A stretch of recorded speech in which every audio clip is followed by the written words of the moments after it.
வணக்கம், welcome to Kanyakumari சுவை. நம்ம சேனலுக்கு சூப்பரான ஒரு ரெசிபி தான் பார்க்க போகிறோம். குழந்தைங்கள்லேருந்து பெரியவங்க வரைக்கும் ரொம்பவே விரும்பி சாப்பிட்ற ஒரு ரெசிபி தான் இது. நீங்கள் ஒரு வாட்டி செஞ்சு கொடுத்தீங்கன்னா மறுபடியும் செஞ்சு தர கேட்பாங்க. அவ்வளோ ருசி சூப்பராக இருக்கும். ட்ரை பண்ணி பாருங்கள். எல்லாருக்குமே ரொம்ப பிடிச்ச இந்த எக் கொத்து பரோட்டா எப்படி வீட்டில் மினிமலான பட்ஜெட்டில் பண்ணலாம், வீட்டில் இருக்கிற இன்க்ரீடியன்ஸ் வச்சு ஹோட்டல் ஸ்டைல் டேஸ்ட்டில் எப்படி கொண்டு வரலான்னு தான் இந்த வீடியோவில் பார்க்க போகிறோம். வீடியோ ஸ்கிப் பண்ணாமல் ஃபுல்லாக பாருங்கள். தேவையான பொருட்கள்: ஒரு பெரிய வெங்காயம் எடுத்து கட் பண்ணி வச்சுருக்கேன். பெரிய நாட்டு தக்காளியில் 2 தக்காளி எடுத்து குட்டி குட்டியாக சாப் பண்ணி வச்சுருக்கேன். காரத்திற்கு இன்னைக்கு பச்சை மிளகாய் எடுத்திருக்கேன். ஒரு முட்டை எடுத்துக்கோங்க. Red chilli powder 1 spoon, garam masala 1 spoon ஒரு பவுலில் எடுத்து வச்சுருக்கேன். 2 பரோட்டா பிச்சு போட்டு வச்சுருக்கேன். நான் இன்னைக்கு எடுத்திருக்கிறது 2 பேருக்கு சாப்பிட்ற அளவுக்கு எடுத்திருக்கேன். நீங்கள் அதிகமான பேருக்கு செய்கிறீங்கன்னா குவான்டிட்டியை ரைஸ் பண்ணிக்கோங்க. காரத்தை உங்களுக்கு ஏற்ற மாதிரி அட்ஜஸ்ட் பண்ணிக்கோங்க. நம்ம சேனலில் நிறைய வீடியோஸ் பட்ஜெட் ஃப்ரெண்ட்லியாக போட்டிருக்கோம். செக் பண்ணாதவங்க செக் பண்ணி பாருங்கள். நிறைய பேர் சப்ஸ்கிரைப் பண்ணாமல் பார்த்துருக்கீங்க. அதுக்கு முன்னாடி சப்ஸ்கிரைப் பண்ணிவிட்டு வீடியோ பாருங்கள். ஒரு அகலமான கடாய் எடுத்து வச்சுருக்கேன். அதில் நல்ல கடாய் சூடு இருந்ததும் தேங்காய் எண்ணெய் விட்டுக்கிறேன். நல்ல மணமாக இருக்கும் தேங்காய் எண்ணெய் சேர்த்திங்கன்னா. அதில் வெங்காயத்தை கட் பண்ணி வச்சுருக்கதை உள்ளே சேர்த்து நல்லா வதக்கிக்கோங்க. நம்ம சேனலில் கேட்டகரி வைஸ் அதிகமான வீடியோஸ் பிரித்து வச்சுருக்கோம். உங்களுக்கு ரொம்பவே யூஸ்ஃபுல்லாக இருக்கும். நம்ம சேனலை புதுசாக பார்க்குறவங்களுக்கு சொல்லிடுறேன், நம்ம சேனல் பட்ஜெட் ஃப்ரெண்ட்லியாக இருக்கும். ஹைஃபையான ப்ராடக்ட்ஸ் காமிச்சிருக்க மாட்டோம்.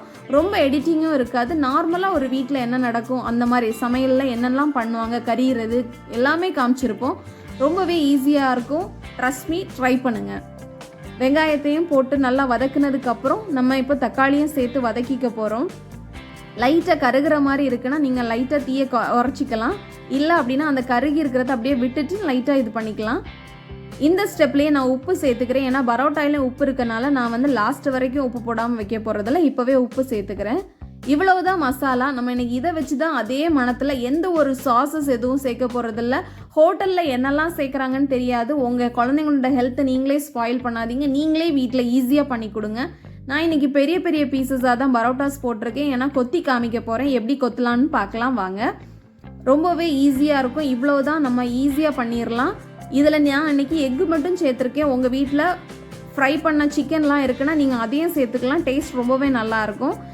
எல்லா கடையிலையுமே வந்து தோசைக்கல்லில் போட்டு கொத்தி காமிப்பாங்க. நான் இன்றைக்கி கடாயில் வந்து 2 கரண்டி வச்சு இப்படி இந்த மாடல்லையும் கொத்திக்கலாம். இல்லை உங்களுக்கு கொத்துறது கஷ்டமாக இருக்குன்னா குட்டி குட்டி பீசஸாக நீங்கள் இனிஷியலாகவே கட் பண்ணிக்கலாம். ரொம்பவே டேஸ்ட்டாக இருக்கும். ஹோட்டல் ஸ்டைலில் அதே மாதிரி டேஸ்ட்டு சூப்பராகவே இருக்கும். ட்ரஸ்ட் மீ, ட்ரை பண்ணுங்கள். உங்கள் வீட்டில் ஒரு வாட்டி செஞ்சு கொடுத்தீங்கன்னா மறுபடி கேட்பாங்க. அவ்வளோ ருசி சூப்பராக இருக்கும். தேங்காய் எண்ணெய் அதுக்கு கூடவே லைட்டாக கிளறிட்டு விட்டுக்கோங்க. அதில் ஒரு முட்டையை அடித்து ஊற்றிக்கோங்க. இதில் நீங்கள் வேற ஒரு பாத்திரத்தில் செய்கிறதா இருந்தாலும் நீங்கள் வந்து ஸ்க்ராம்பிள் எக்ஸ் வெளியில் பண்ணி நீங்கள் உள்ளே ஆட் பண்ணிக்கலாம். நான் இன்றைக்கி 1 பாட் ரெசிபி மாதிரி உள்ளே பண்ணிக்கிட்டேன். இதுக்கு தேவையான உப்பு மட்டும் போட்டுக்கிறேன். ஆல்ரெடி காரம் இதுலேயே இருக்கும், அதனால் காரம் போடலை, உப்பு மட்டும் சேர்த்துக்கிறேன். நல்லா கிண்டி விட்டுருங்க. இவ்வளோ தான், நம்ம வீட்டில் இருக்க பொருட்கள் வச்சே நம்ம ஈஸியாக பண்ணிடலாம். நம்ம சேனலில் இதே மாதிரி சப்பாத்திலையும் பண்ணி போட்டிருப்போம். செக் பண்ணாதவங்க செக் பண்ணி பாருங்கள். உங்களுக்கு மைதா அன்ஹெல்தின்னு நினச்சிங்கன்னா நீங்கள் சப்பாத்தியில் கூட இதை பண்ணிக்கலாம். ஃபைனல் டச்சிங்குக்கு இதை ஒரு வாழை இலையில் பொதிஞ்சு நீங்கள் அப்படியே கொஞ்ச நேரம் வச்சுட்டு எடுத்து ஓப்பன் பண்ணி சாப்பிட்டா மனமும் சுவையும் வாவ் அட்டகாசமாக இருக்கும். ட்ரஸ்ட் மீ, ட்ரை பண்ணுங்கள். ரொம்பவே குழந்தைங்களுக்கும் பிடிக்கும். நீங்கள் வீட்டில் இருக்கவங்களுக்கு செஞ்சு கொடுத்து அசத்துங்க. நம்ம சேனலை இது வரைக்கும் சப்ஸ்கிரைப் பண்ணாமல் பார்த்துட்டு இருக்கவங்க சப்ஸ்கிரைப் பண்ணி பாருங்கள். அப்போ தான் எனக்கு அடுத்த வீடியோஸ் போட மோட்டிவேஷனாக இருக்கும்.